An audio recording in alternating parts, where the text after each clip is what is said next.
اگر میرے بعد کوئی نبی ہوتا تو جناب عمر فاروق رضی اللہ تعالیٰ عنہ ہوتے. اور پھر حضرت عمر فاروق رضی اللہ تعالیٰ عنہ کی یہ شان ہے.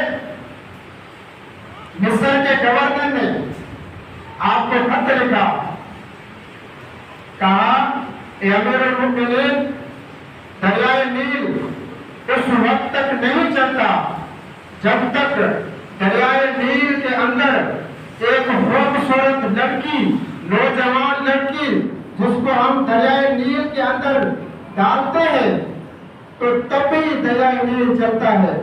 تو جب مصر کے گورنر نے حضرت عمر فاروق رضی اللہ تعالیٰ عنہ کو یہ خط لکھا, قربان جائیں حضرت عمر رضی اللہ تعالیٰ عنہ کی بہادری پر آپ نے دریائے نیل کو خط لکھا.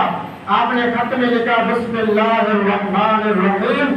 آپ نے غلام کو کہا کہ یہ میرا خط جا کے دریائے نیل کے اندر ڈبو دو اور دریائے نیل کو میرا ایک پیغام سنا دو. دریائے نیل اگر تو اللہ تعالیٰ کے حکم سے چلتا ہے تو چل, ورنہ تیری کوئی ضرورت نہیں ہے تو نہ چل. تو لکھا ہے کتابوں میں کہ دریائے نیل پر ایسا چلا کہ آج تک بھی نہیں رکا.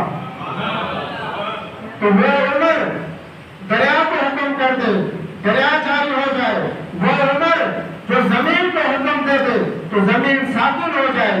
تو یہ حضرت عمر فاروق رضی اللہ تعالی عنہ کی شان ہے. اور پھر حدیث پاک میں آتا ہے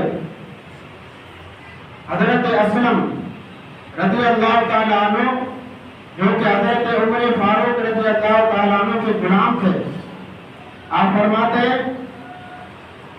کہ رات کے وقت حضرت عمر فاروق رضی اللہ تعالی عنہ گلیوں کے اندر گشت کیا کرتے تھے, گھوما کرتے تھے.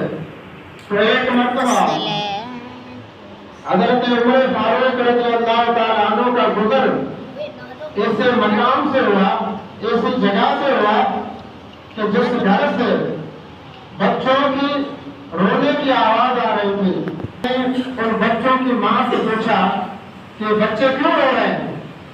تو اس نے کہا کہ بھوک کی وجہ سے رو رہے ہیں. تو حضرت عمر فاروق رضی اللہ تعالی عنہ نے کہا کہ پھر یہ ہانڈی کو نے چولہے پر رکھی ہے تو اس کے اندر کیا ہے؟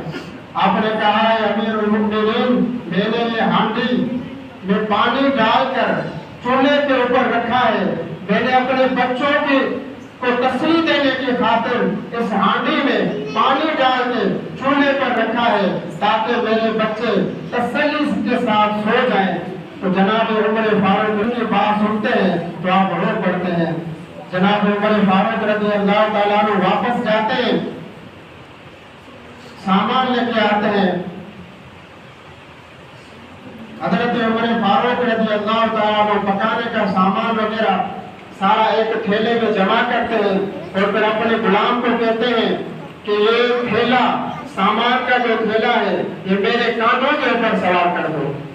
غلام عرض کرتا ہے امیر المؤمنین, میں آپ کا غلام ہوں, میں اس عورت کے گھر پہنچا دوں گا, آپ کیوں اٹھاتے ہیں؟ آپ نے کہا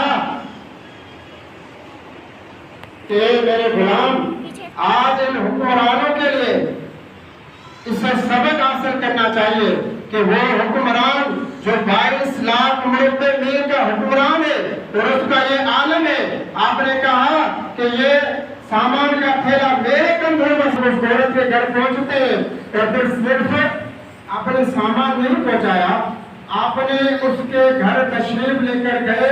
آپ نے خود کھانا کو تیار کر کے ان بچوں کو کھلایا اور پھر کھلانے کے بعد بھی گئے نہیں. آپ رضی اللہ تعالیٰ عنہ اس عورت کے گھر کے باہر جا کے بیٹھ گئے. تھوڑی دیر کے بعد آپ نے دیکھا کہ اندر سے بچوں کی کھیلنے کی اور ہنسنے کی آواز آئی. جناب صدیق اکبر نے کہا اے میرے غلام اسلم سن, تجھے پتہ ہے کہ میں اس عورت کے گھر کے باہر کیوں بیٹھا؟ آپ نے عرض کیا امیر المؤمنین مجھے نہیں پتا, آپ بتا دیں کیوں بیٹھے تھے آپ؟ آپ نے کہا کہ جب میں